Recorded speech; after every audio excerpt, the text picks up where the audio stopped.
नका पोरीच्या हातातून तिला उचल नको तुम्ही याला राजा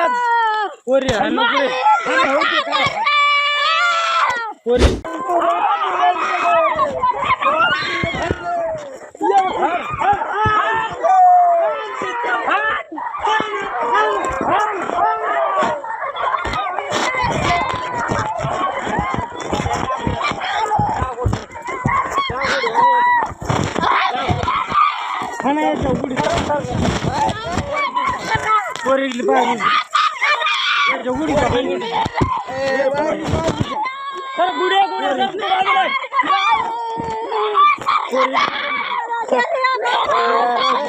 करण्या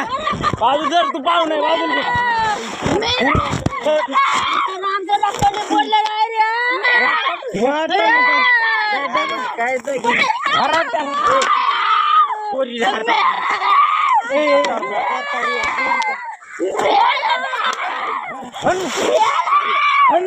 अरे पोरीच्या हातातून तिला उचल नको तुम्ही याला राजा पोरी नको पोरीच्या हातातून पाय मोठे कसे होते पाय मोठे येते पाय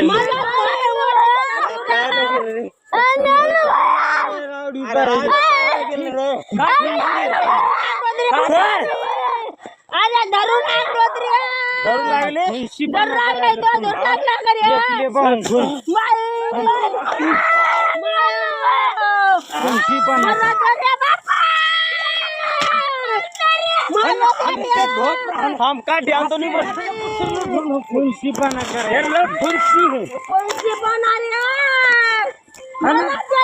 काठी आणि काठी पाय मोलटे ना पाय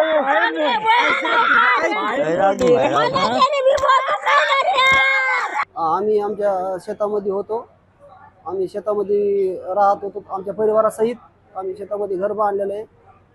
तर ते आमचे शेजारी आले ट्रॅक्टर घेऊन जाऊ लागले त्यांना म्हणलं तुम्ही इथून ट्रॅक्टर नेऊ नका अधिकाऱ्याने तुम्हाला रस्ता दिला नाही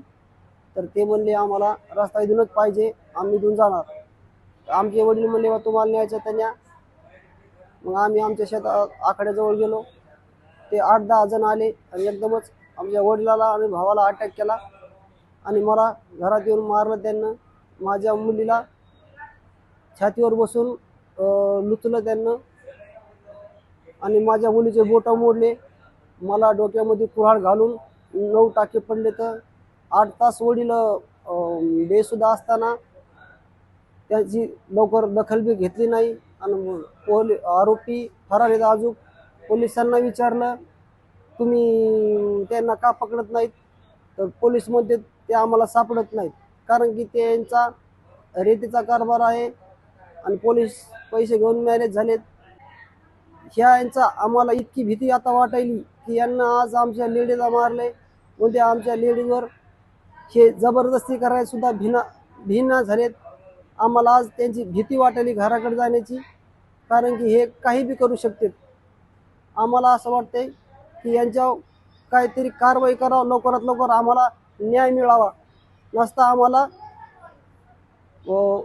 आम्हाला सार्वजनिक आत्महत्या करण्याची परमिशन द्यावी आम्हाला ह्या जगात जगूनच उपयोग नाही आम्हाला जर न्याय नाही मिळाला जगून काय उपयोग आहे कारण की आम्हाला सलग 5-6 वर्ष झाले आम्हाला त्रास व्हायला लागलाय आम्ही प्रत्येक माणसाकडे जातो प्रत्येक कोणाकडे जातो पण हे कोणाचंच ऐकणं झाले महाराष्ट्रातील सर्व बातम्यांचे विश्वासार्ह व्यासपीठ सकाळच्या सर्व सोशल मीडिया प्लॅटफॉर्मला लाईक फॉलो आणि सबस्क्राईब करा तसंच सर्व नोटिफिकेशनसाठी बेल आयकॉन प्रेस करायला विसरू नका।